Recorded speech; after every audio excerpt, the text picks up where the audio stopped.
Nuba people of central Sudan are proud of their African culture, a non-Islamic culture that is criticized and condemned by the fundamentalist generals who now rule Sudan.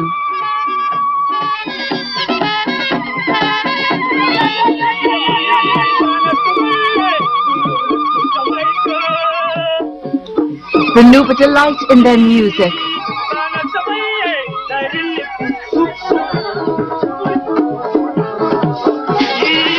Their body painting and their body decoration. But above all, in their wrestling.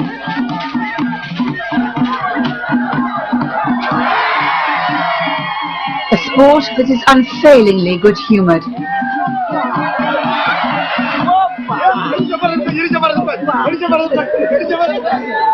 The Nuba are one of the most tolerant and one of the oldest peoples in Africa.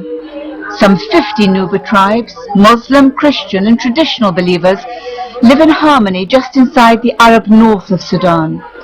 For centuries they have been treated as third-class citizens by Sudan's Arab rulers, told that their African culture is inferior. In 1987, many Nuba took up arms alongside their fellow Africans in the Sudan People's Liberation Army of Southern Sudan to fight for a democratic, secular state and the right to be Nuba. But they are few in number and weak in firepower compared to the government forces, and are fighting an uphill battle against Islamic troops and militias that denounce them as infidels and have declared a holy war against them. Driven high into these mountains and living now on rock, the Nuba have been forced to adapt to life under arms. But life in the mountains is hard. Women often walk for hours to find water, and SPLA soldiers do not always manage to protect them against ambushes by government soldiers.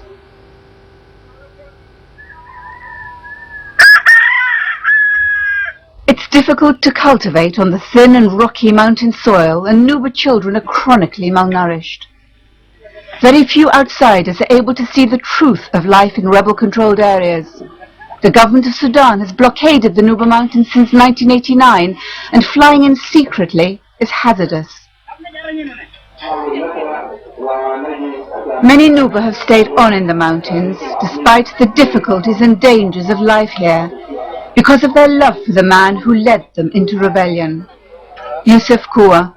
But Kua died in March after leading the Nuba struggle for survival for 16 years. He was the only leader these people have known, and they were devastated by his death.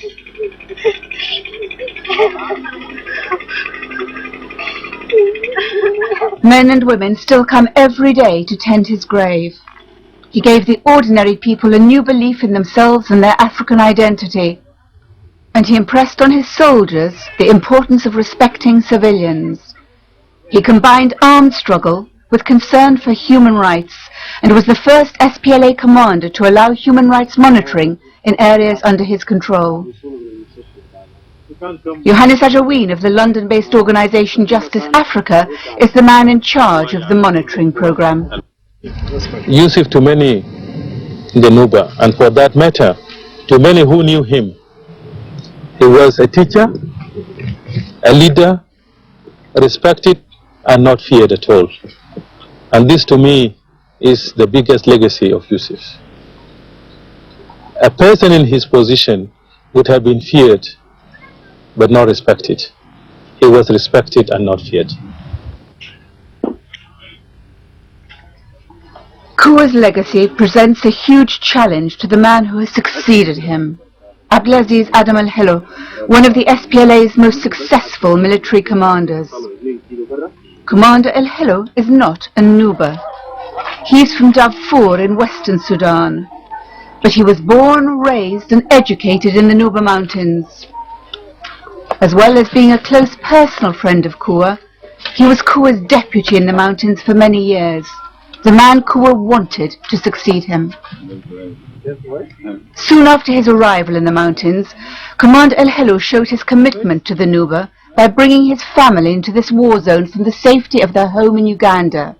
3 children, including a 5-month-old baby, and his wife, Fatma.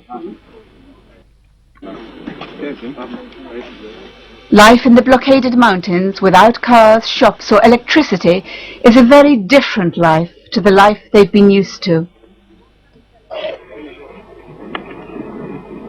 The children took to it like ducks to water. Unlike Nuba children, they had never before ridden on a donkey.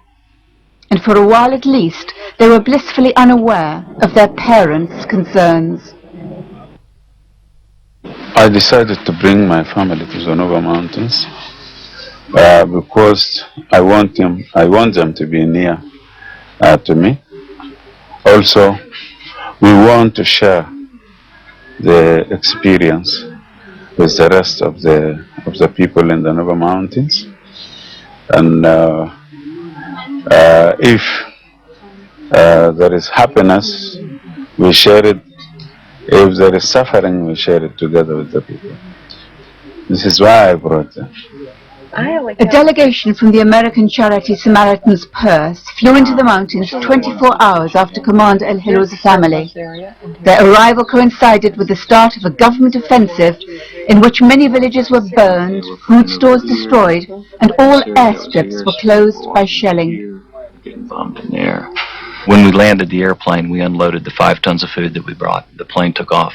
20 minutes after that, the airport was shelled. And we started walking away from the shelling. There were 6 or 7 rounds that came in. The humanitarian situation right now, particularly in regards to food, is drastic. If access is denied, there'll be a famine here. We're going to see people dying, starving to death. And even if there is some points of access, if 1 or 2 airstrips, for example, are open, you're still going to see a lot of suffering. There's no way that we'll be able to bring in the food that these people need and have asked for. Hunger is not the only problem facing the people of the Nuba Mountains this year. In recent months, the government of Sudan has launched an unprecedented campaign of aerial bombardment. These halls were prepared and intended for the protection of my family from anti-NOV bombardment, because usually the government of Sudan send anti-NOV high-altitude bombers to bombard the area without differentiating between the military camp and the civil population residents. This is why we prepared them for the members of my family to protect themselves in case of any aerial bombardment. Most of the victims of government attacks are civilians. Some are adults, like this porter, wounded at the airstrip on the day Samaritan's Purse arrived. So it's India here, yeah? From here to here. But many are children. This is the only hospital in rebel-controlled areas where 250,000 Nuba are refusing to surrender despite crushing military defeats in Yusuf Koua's last years. I will not be able to fill Yusuf's shoes, but I will live the ideals he devoted himself for and he died for. I will do my best and do everything I can, on the military side at least, to recapture some of the lost areas and also to continue the struggle and the liberation up to the achievement of the new Sudan, up to the achievement of freedom and justice for all. When Kouat died, there was concern that Nuba in rebel-controlled areas would lose heart and cross to the government side. But this has not been the case.